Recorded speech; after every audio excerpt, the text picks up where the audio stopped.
सभी दर्शकों को संजीव शास्त्री का सादर प्रणाम। दर्शकों, व्हाट्सएप द्वारा कानपुर देहात से सुनीता जी मेरे से व्हाट्सएप पर जुड़ी और इन्होंने मुझे अपना डेट ऑफ बर्थ भेजा जो 2 जुलाई 1990 है। दर्शकों, 2 जुलाई 1990 इनका डेट ऑफ बर्थ है। इनकी कुंडली का विश्लेषण मैं आपके समक्ष टू द पॉइंट करूंगा। अगर आपको जन्म पत्रिका में जो भी इनके जो डीपली फैक्टर्स हैं उनके विषय में मैं आपको टू द पॉइंट सारी चीज़ों से अवगत कराऊंगा। वीडियो पसंद आने पर आप मुझे लाइक और सब्सक्राइब जरूर करें। और यदि आप भी अपनी कुंडली का पूर्ण विश्लेषण करना चाहते हैं तो मेरा व्हाट्सएप नंबर है 9758821165। दर्शकों, मेरे इस नंबर पर जाकर आप मुझे संपर्क करें और मैं आपकी भी जन्म पत्रिका का पूर्ण विश्लेषण कर सकता हूं। यदि आप चाहें तो मुझे व्हाट्सएप पर संपर्क करें। अब हम इनकी जन्म पत्रिका पर चलेंगे।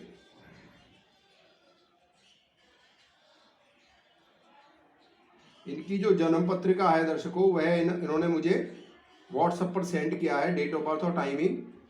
उसी के हिसाब से मैं इनकी कुंडली लेकर चल रहा हूं। कानपुर देहात का इनका जन्म है और जैसा कि आपने मुझे अक्सर देखा है कि मैं कई कुंडलियों का विश्लेषण अभी तक कर चुका हूं और यह कुंडली भी मैं आपके समक्ष प्रस्तुत कर रहा हूं। और इस कुंडली में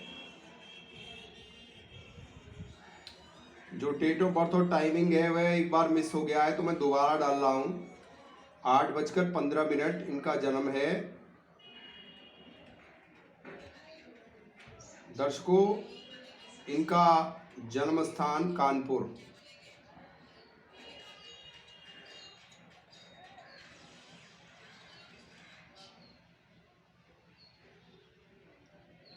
कानपुर का इनका जन्म है।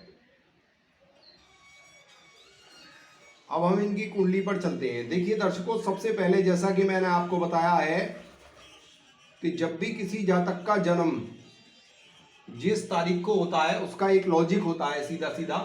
तो 2 जुलाई 1990 का इनका जन्म है, तो इनके डेट ऑफ बर्थ का लॉजिक है 2 जुलाई, यानी कि 2 यानी कि चंद्रमा, और जुलाई का मतलब सीधा केतु, और तीसरा इनका जो लॉजिक है वह है इनका 9 दूनी 18 और 1 19 यानी कि सूर्य। दर्शकों, जब कुंडली का जो पैटर्न है वह चंद्र, केतु और सूर्य पर डिपेंड करेगा, तो ऐसी कंडीशन में कहीं ना कहीं कुंडली बहुत अच्छी नहीं मानी जाएगी, क्योंकि केतु को चंद्रमा और सूर्य दोनों शत्रु भाव से देखते हैं। जब समुद्र मंथन के दौरान एक राक्षस की सूर्य और चंद्रमा ने शिकायत की थी, तो ऐसी कंडीशन में इनकी केतु की चंद्रमा और सूर्य से शत्रुता हुई, जिसकी वजह से यह इनसे बैर मानते हैं। अब इनकी यदि हम कुंडली देखें तो कर्क लगन की कुंडली है, लग्नेश 4th हाउस में है।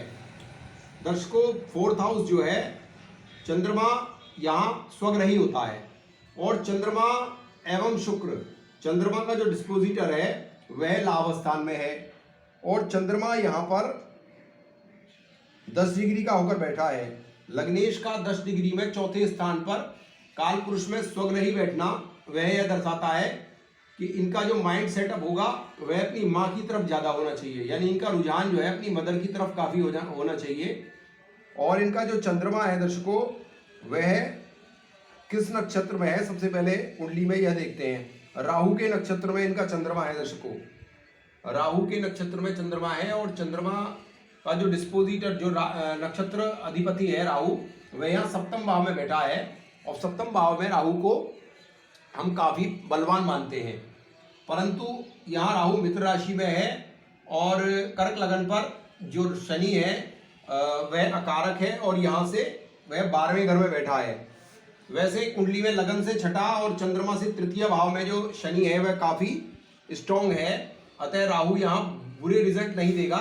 लेकिन क्योंकि यह पापी ग्रह है, अतः इनको लाइफ पार्टनर यानी कि इनका जो विवाह होगा उसके बाद की जो समस्याएं होंगी यह उस तरफ से कुछ तनाव इनको देगा। अच्छा, दूसरी बात, जो चंद्रमा का डिस्पोजिटर शुक्र है उस पर भी राहु की पंचम दृष्टि है, जो कि यह बता रही है कि इनको इरिटेशन कहीं ना कहीं विशेष रूप से होगा, क्योंकि राहु इनका 15 डिग्री का होकर काफी बलवान है दर्शकों। अब इनकी कुंडली में नवांश में हम राहु को देखते हैं, क्योंकि चंद्रमा जिसके नक्षत्र में होता है वह कुंडली का बड़ा मेन ग्रह होता है। चंद्रमा का नक्षत्र अधिपति है राहु, वह इनकी नवांश कुंडली जो कि कुंभ लगन से स्टार्ट हो रही है। दर्शकों, नवांश कुंडली का अष्टम भाव से स्टार्ट होना यह इनके दाम्पत्य जीवन की कड़वाहटता को दर्शाता है। और इनका जो नवांश चार्ट है उसमें लग्नेश शनि की उस पर दृष्टि है, जो कि बहुत अच्छी नहीं मानी जाएगी। और चंद्रमा इनका 12वें घर पर है और 12वें घर के चंद्रमा पर भी राहु की दृष्टि है, जो कि बहुत अच्छी नहीं है। लेकिन इनकी कुंडली में जो शुक्र है वह नवांश चार्ट में स्वग्रही है, यानी कि वृष राशि का इनका शुक्र है। दर्शकों, वृष राशि का शुक्र जो है काफ़ी अच्छा माना जाएगा, और जो कि लगन चार्ट में तो लाभ स्थान में है और नवांश चार्ट में वह फोर्थ हाउस में है, जो कि दोनों ही शुक्र के लिए अच्छे माने जाएंगे। और शुक्र का वर्गोत्तमी होना इस कुंडली के लिए काफ़ी अच्छी बात है। और शुक्र यहाँ 14 डिग्री का है, 14 डिग्री का शुक्र यहाँ पर काफ़ी बलवान है। और राशि अधिपति भी है और लग्नेश भी है। चंद्रमा यहाँ राशि अधिपति भी है और लग्नेश भी है, और चंद्रमा 10 डिग्री का है। चंद्रमा यहाँ काफ़ी बलवान है। यह इनकी जन्म पत्रिका का एक बहुत ही अच्छा टर्निंग पॉइंट है कि चंद्रमा इनका काफ़ी बलवान है। लेकिन भाग्येश बृहस्पति इनका व्यय स्थान में है, जो कि व्ययेश बुध के साथ है। यह कुछ ऐसी कंडीशन है कि बृहस्पति यहाँ बहुत अच्छी पोजीशन में नहीं है। भाग्येश का 12वें भाव में जाना यह इनकी कुंडली का नेगेटिव पॉइंट है। और इनकी कुंडली में मंगल जो कि केंद्र का मालिक होकर त्रिकोण में बैठा है, यह इनकी प्रोफेशनल लाइफ के लिए बहुत अच्छा है, क्योंकि दशम भाव का मालिक जो कि कर्क लगन पर बेहद कारक भी है, केंद्र त्रिकोण का मालिक होकर, वह मंगल यहाँ त्रिकोण स्थान पर बैठा है। यह काफ़ी अच्छी पोजीशन है। लेकिन इस मंगल पर केतु की दृष्टि जा रही है, जो कि 9वीं दृष्टि है। 9वीं दृष्टि केतु की यहाँ कहीं ना कहीं कुछ स्थितियों में खराब रिजल्ट दे सकती है, क्योंकि केतु यहाँ चंद्रमा की राशि पर है और केतु चंद्रमा से बैर रखता है। दर्शकों, इनकी कुंडली में जो कैरियर का प्लेनेट है, हाउस होल्ड है, वह इनकी कुंडली में वर्गोत्तमी है और इनका शुक्र भी वर्गोत्तमी है। कर्क लगन में मंगल को केंद्र त्रिकोण का मालिक मानते हैं, अतः वह योग कारक ग्रह है और वह वहां वर्गोत्तमी होकर बैठा है, तो यह इस कुंडली का एक बहुत अच्छा शुभ पॉइंट ऑफ व्यू है। एक जातिका की कुंडली में उसका विवाह का जो पॉइंट ऑफ व्यू है वह जरूर केंद्र बिंदु में रहना चाहिए। इनका अगर हम विवाह का पॉइंट ऑफ व्यू देखें तो इनकी कुंडली में विवाह के पॉइंट ऑफ व्यू से इनका जो नवांश है वह 8वें से शुरू हो रहा है, और नवांश का लग्नेश शनि 29 डिग्री का होकर लेकिन लाभ स्थान में बैठा है। तो लग्नेश तो नवांश कुंडली में शुभ है, लेकिन यहाँ एक तो बुध बहुत खराब है। कर्क लगन में दर्शकों बुध जितना निर्बल हो उतना ही बेहतर है। बुध इनकी कुंडली में 15 डिग्री का होकर यहाँ काफी बलवान है, अतः बुध के उपाय यहाँ यह अवश्य करें। बुध के उपाय के लिए करना क्या होगा, एक तो जो स्वीपर आता है उसको हरे रंग के कपड़े दान करने होंगे, और बुध के लिए बहन बेटी को हरे कलर की मिठाई भी दान कर सकते हैं। बुध के लिए सबसे अच्छा उपाय है कि आप बुधवार के दिन अपने सिराने जो दूब घास होती है उसका बंडल बना के कलावे से बांधकर अपने सिराने रखें और उसको 8 बार उतारकर प्रातः गणेश जी के चरणों में मंदिर में अर्पित कर आएं। ऐसा आपको लगातार 11 बुधवार तक करना होगा, तब यह बुध इनको अच्छा रिजल्ट देगा। दर्शकों वर्तमान में जो दशा चल रही है उस पर चलते हैं। वर्तमान में इन पर दशा चल रही है शनि की, और शनि की महादशा जो है इनके लिए, शनि इनके चंद्रमा से तीसरा और लगन से छठा होने के कारण शनि इनका बलवान है और सूर्य राशि से वह सातवां है। तो शनि कुल मिला के इनका ओवरऑल बहुत अच्छी पोजीशन में है, इसमें कहीं कोई संदेह नहीं है। और शनि में शनि का अंतर इनका 5 मार्च 2022 तक चलेगा। शनि में शनि का अंतर, शनि इनकी कुंडली में, लगन कुंडली में, धनु राशि में, जो कि प्रबल वर्गोत्तमी है, और नवांश में भी उसी राशि में है, तो शनि इनका वर्गोत्तमी हो गया। शनि इनका वर्गोत्तमी हो गया, और शनि वर्गोत्तमी होकर इनके लिए कुछ हद तक लाभप्रद हुआ। और शनि रेट्रोगेट भी है, वक्री भी है, और शनि पर 3 शुभ ग्रहों की दृष्टि भी जा रही है। अतः यहाँ शनि जो है छठे भाव में बैठकर बहुत ज़्यादा खराब रिजल्ट शो नहीं करेगा। और शनि यहाँ पर मोस्ट रेस्पॉन्सिबल प्लैनेट भी होगा, क्योंकि चंद्रमा राहु के नक्षत्र में होने के कारण और राहु से 12वां होने के कारण, राहु का डिस्पोजिटर होने के कारण यहाँ पर शनि मोस्ट रेस्पॉन्सिबल प्लैनेट होगा। और शनि यहाँ पर अपनी महादशा में इनको जो रिजल्ट देगा उसमें इनकी कुंडली में शनि कहाँ कहाँ की लॉर्डशिप लिए हुए है। शनि इनकी कुंडली में 7th हाउस की लॉर्डशिप लिए हुए है और 8th हाउस की लॉर्डशिप लिए हुए है, जो कि चंद्रमा से तीसरा है और लगन से छठा है। और शनि का नक्षत्र क्या है दर्शकों, यह भी हमें देखना जरूरी होता है कि शनि किस नक्षत्र में है। शनि इनका उत्तराषाढ़ यानी सूर्य के नक्षत्र में है। दर्शकों शनि सूर्य के नक्षत्र में है, और सूर्य इनकी कुंडली में धनेश होकर व्यय भाव में बैठा है।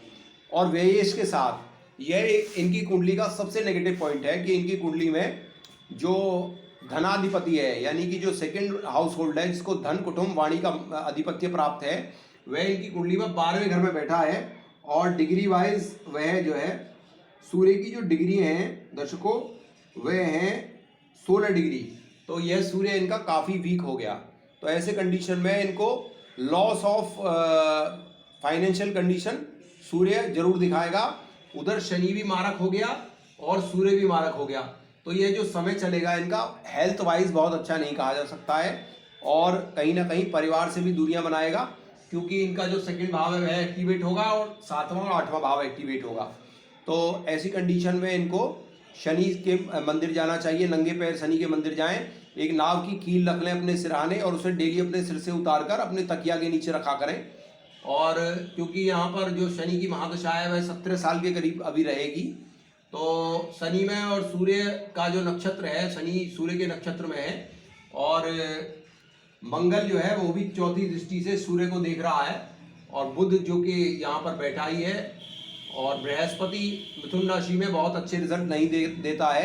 अतः सूर्य के साथ जो भी ग्रह युति संबंध बना रहे हैं वह भी बहुत अच्छे नहीं है। और शनि की डायरेक्ट दृष्टि वक्री शनि की जो दृष्टि होती है उसमें ज़्यादा जो है क्रूरता होती है। तो ये कुछ ऐसे तथ्य हैं जो इनको वर्तमान में 17 वर्ष के लिए कहीं ना कहीं इनको बंधन योग बना रहे हैं। यह योग बंधन योग कहा जा सकता है। तो सुनीता जी आप जो है कहीं ना कहीं सूर्य के विशेष उपाय करें। सूर्य के उपाय में आपको करना क्या होगा कि आपको जो है 9 तांबे की लुटियाँ लेनी होंगी। 9 तांबे की लुटियाँ लेकर आप प्रत्येक लुटिया को, उनमें से एक लुटिया निकालें, उसमें आधा गेहूं भरें और आधा शक्कर भरें, और उसको सर से 8 बार एंटी क्लॉकवाइज उतार लें और लगातार शिव जी के मंदिर में उनको रखकर आएँ। ऐसा करने से सुनीता जी आपको कहीं ना कहीं रिलैक्सेशन मिलेगा। और यदि आपका यह प्रश्न हो कि भाई मेरा आने वाला समय कैसा रहेगा, तो उसके अकॉर्डिंगली यदि हम आपकी कुंडली में शनि की पोजीशन देखते हैं, तो शनि की पोजीशन यहाँ पे गोचर में अब 29 अप्रैल से यहाँ जाएगी, यहाँ 2.5 वर्ष रहेगा। उसके बाद यहाँ शनि 2.5 वर्ष रहेंगे, उसके बाद यहाँ 2.5 वर्ष रहेंगे, और जब आपके शनि यहाँ 2.5 वर्ष आएंगे, 1 2 3 4 5 6, तो आपका छठा शनि होगा।